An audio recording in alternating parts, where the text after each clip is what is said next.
Hello बच्चों, आइए प्रश्न को पढ़ते हैं। प्रश्न यह है, एक सदिश r का x, y और z अक्ष से झुकाव समान है। यदि मापांक सदिश r बराबर 6 तो सदिश r ज्ञात कीजिए। आइए सर्वप्रथम प्रश्न की मुख्य अवधारणा को जान लेते हैं। मुख्य अवधारणा, यदि हमें कोई सदिश दे रखा हो, मान लिया सदिश r बराबर ai plus bj plus ck, तो इसके लिए जो x, y, z अक्ष से झुकाव हैं वह क्रमशः होते हैं अल्फा, बीटा और गामा, जिसको निम्न प्रकार से निकाला जा सकता है। कॉस अल्फा बराबर होगा i का गुणांक a बटे r का मापांक, सदिश r का मापांक। इसी प्रकार कॉस बीटा बराबर होगा j का गुणांक अर्थात b बटे सदिश r का मापांक, और कॉस गामा बराबर k का गुणांक c बटे सदिश r का मापांक। आइए इस मुख्य अवधारणा के आधार पर प्रश्न को हल करते हैं। प्रश्न में दिया गया है कि सदिश r का मापांक 6 है। तो यहाँ पर देखिए, यदि हम मापांक r का मान रख दें और तिरछी गुणा कर लें तो हमें प्राप्त होगा a बराबर 6 कॉस अल्फा। इसी प्रकार यहाँ पर यदि हम तिरछी गुणा कर दें तो b बराबर हमें प्राप्त होगा 6 कॉस बीटा, और यहाँ पर c बराबर हमें प्राप्त होगा 6 कॉस गामा। इसके अतिरिक्त प्रश्न में यह भी दे रखा है कि x, y, z अक्ष से झुकाव समान है, अर्थात अल्फा, बीटा, गामा के मान समान होंगे। तो कॉस अल्फा बराबर होगा कॉस बीटा बराबर होगा कॉस गामा। अब देखिए, इनमें एक और संबंध भी होता है, इसको लिख लेते हैं। कॉस की घात 2 अल्फा प्लस कॉस की घात 2 बीटा प्लस कॉस की घात 2 गामा बराबर 1। एक्स, वाई, जेड क्रमशः अक्ष से झुकाव यदि हमें पता है तो उनमें एक ये भी संबंध होता है। तो यहाँ पर यदि हम मान रख दें कि cos alpha, cos beta, cos gamma तीनों बराबर हैं, तो हमें क्या प्राप्त होगा?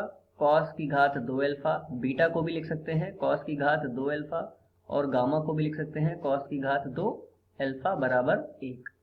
इन तीनों को यदि जोड़ दें तो अगले पृष्ठ पर हमें प्राप्त होगा 3 कॉस की घात 2 अल्फा बराबर में 1। यहाँ से यदि मान प्राप्त करें कॉस की घात 2 अल्फा का, तो वह प्राप्त होगा 1/3, और इस प्रकार कॉस अल्फा का मान आ जाएगा प्लस माइनस 1 का वर्गमूल 1 होता है और 3 का वर्गमूल कितना हो जाएगा? वर्गमूल 3। तो इस प्रकार कॉस अल्फा का मान आ गया प्लस माइनस 1/वर्गमूल में 3। अब देखिए, जो सदिश r है वह क्या होता है? ai plus bj plus ck। तो यहाँ पर देखिए, हम लोगों ने a, b, c तीनों के मान प्राप्त कर रखे हैं। a का मान था 6 कॉस अल्फा, b का मान था 6 कॉस बीटा और c का मान था 6 कॉस गामा।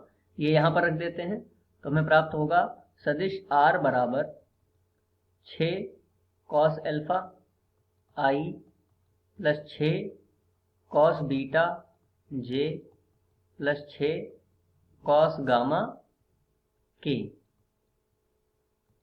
यहाँ पर देखिए, एक तो 6 उभयनिष्ठ मिल रहा है तो 6 को उभयनिष्ठ ले लेंगे, और कॉस अल्फा का मान कितना हमें प्राप्त हुआ था? प्लस माइनस 1/वर्गमूल में 3 i, प्लस इसी प्रकार देखिए cos alpha, cos beta, cos gamma तीनों बराबर थे, तो यह मान कॉस बीटा और कॉस गामा के भी क्रमशः है, तो यहाँ पर भी रख देंगे प्लस माइनस 1/वर्गमूल में 3 j, और इसी प्रकार प्लस यहाँ पर भी आ जाएगा प्लस माइनस 1/वर्गमूल में 3 k। अब देखिए, प्लस माइनस 1/वर्गमूल में 3 ये हमें फिर उभयनिष्ठ मिल रहा है तो उसको उभयनिष्ठ लिख लेंगे। प्लस माइनस 6/वर्गमूल में 3, और कोष्ठक में बचेगा i plus j plus k। यदि इसको हल करना चाहें तो देखिए, वर्गमूल 3 से ऊपर नीचे गुणा भाग कर लें, इसका परिमेयीकरण कर लेते हैं तो हमें प्राप्त होगा प्लस माइनस 6 वर्गमूल 3 बटे में वर्गमूल 3 गुणा वर्गमूल 3, और कोष्ठक में i plus j plus k। इसको हल कर लेते हैं। प्लस माइनस 6 वर्गमूल 3 बटे में वर्गमूल 3 गुणा होकर के बन जाएगा 3, कोष्ठक में i plus j plus k। अब देखिए, 3 से इसको काट लेते हैं तो 3 दूनी 6 और अंततः हमें सदिश r का मान मिलेगा प्लस माइनस 2 वर्गमूल 3 कोष्ठक में i plus j plus k। मुख्य अवधारणा के आधार पर ये दिए गए प्रश्न का उपयुक्त उत्तर है। आशा करते हैं आपको समझ में आया होगा। धन्यवाद।